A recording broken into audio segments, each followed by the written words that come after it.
негизде маалым катта жазылып турат. Ушул үчүнчү өлкөнүн жарандары мамлекеттик чек арасынан өтүүгө жана жагымдуу шарттарды түзүп беришибиз керек деп атпайбы? Бирок мен мүмкүнчүлүктөн пайдаланып айткым келет да, бизде абдан жагымсыз шарт. Мамлекеттик чек ара кызматы абдан начар иштейт. Акча сурайт, коррупция. Кошуна өлкөнүн жарандарын чочутуп атасыңар. Кыргызстандын жарандары Казакстанга, Өзбекстанга өтсө кыйнайт деп атпайбызбы азыр? Жогоруда коллегаларым да кайтып өттү туура. Бизде дагы ошондой мамиле болуп атпайбы? Мына Ош аэропортуна күнүнө жүздөгөн Өзбекстандын, Тажикстандын жарандары Ош аэропорту аркылуу Орусиянын шаарларына учуп атат.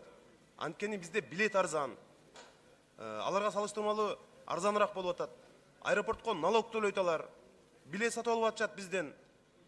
Бизге аларга мамиле абдан начар. Чек ара кызматы топтоп алып паспортторун Өзбекстандын, Тажикстандын жарандарын чочутуп бүтүштү. Сиздин кызматкерлериңиз акча алат аэропорттон. Ошого чара көрөсүңөрбү же көрбөйсүңөрбү? Же факт болсо берип коюңуз деп кутуласызбы? Проблеманын бар экенин билесиз сиз, туурабы ушундай? Жооп берип койсоңуз. Рахмат, Жанарбек Кубанычевич. Бул көйгөйлөр көптөн бери болуп келе жатат. Бул тарапта биз катуу иштерди жүргүзүп атабыз.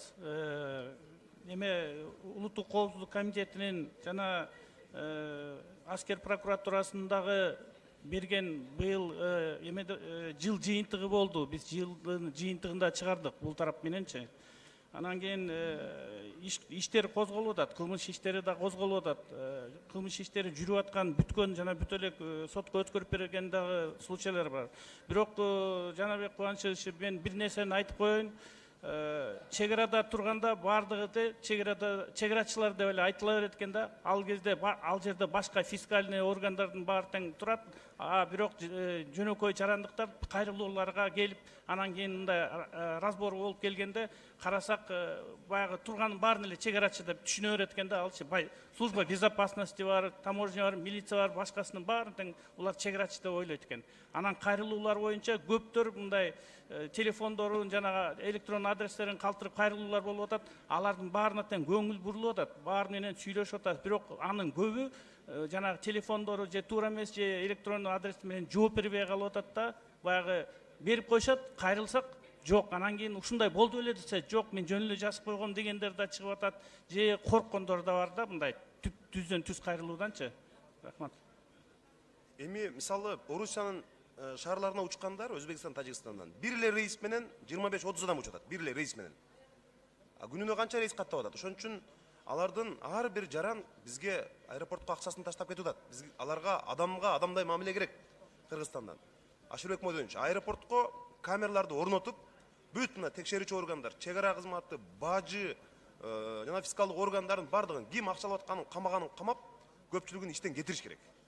Анткени бүт ошол жерде Өзбекстандан келген, Тажикстандан келгендердин паспортторун топтоп алып, бурч-бурчка чогултуп алышып, биз эми учуп жүрөбүз го ал жерден. 5-10 тыйындан алышып, алардын баарын чочутуп атат. Ушундай.